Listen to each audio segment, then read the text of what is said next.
Ce schéma va nous servir à comprendre la façon de soigner les dents et les raisons pour lesquelles aujourd'hui il faut s'orienter sur les onlets céramiques. Alors, voilà, là on va schématiser la présence de caries sur une dent. Donc là on voit que les caries apparaissent sur les faces masticatoires des dents ou au niveau des points de contact. Donc comment ça se passe? On va chez le dentiste élimine la partie de la dent malade.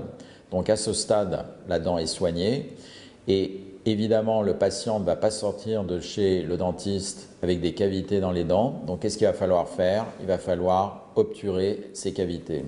C'est là que souvent les problèmes réinterviennent parce que l'obturation, si on veut qu'elle soit efficace, elle doit être durable dans le temps.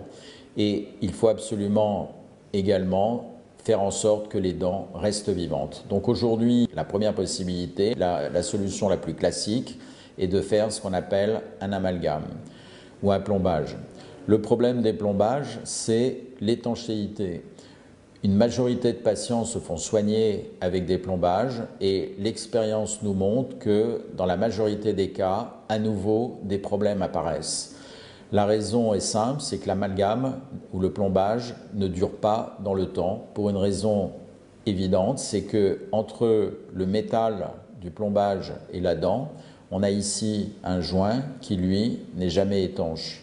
Si on prend un microscope, on verra qu'on a des petites infiltrations à ce niveau-là.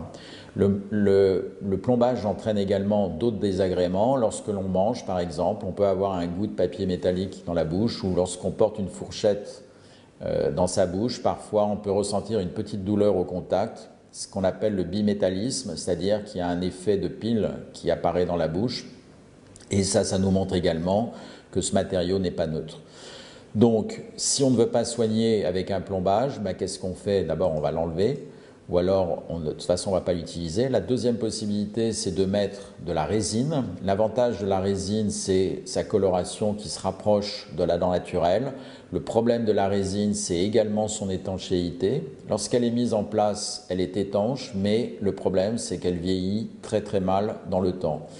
Et au bout du compte, ce matériau qui semblait idéal par son collage entraîne de gros désagréments avec d'énormes récidives de caries. La troisième possibilité pour soigner est de faire ce qu'on appelle un onlet céramique. C'est aujourd'hui la solution de choix. En fait, c'est une technique qui permet de faire une obturation dans les dents de manière complètement étanche et durable. De plus, si on fabrique cet onlet dans la séance, c'est un gros avantage pour le patient parce que ça lui évite d'avoir plusieurs anesthésies. Ici, dans notre centre, nous sommes équipés avec un système 4CAM, c'est-à-dire qu'on est capable de réaliser cet onlet dans la séance. Concrètement, on va faire une empreinte optique.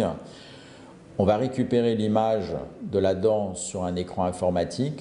On aura une visualisation 3D et avec une souris, de manière virtuelle, on va dessiner l'obturation. Ensuite, cet ordinateur est couplé avec une fraiseuse à commande numérique. On va insérer un bloc de céramique dans cette fraiseuse et la fraiseuse va nous fabriquer directement en 5 à 10 minutes l'onlet, c'est-à-dire la pièce de céramique qui est parfaitement adaptée à la cavité. Ensuite, une fois que cette pièce est fabriquée, on va s'apercevoir que son adaptation est parfaite, elle est optimum. Et on va tout simplement coller cette pièce dans la dent.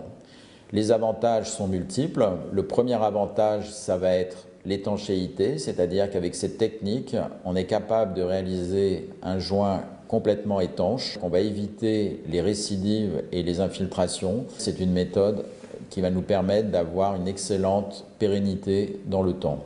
La deuxième chose, ce matériau est biocompatible, ça veut dire qu'il est parfaitement toléré et par la dent et par la gencive.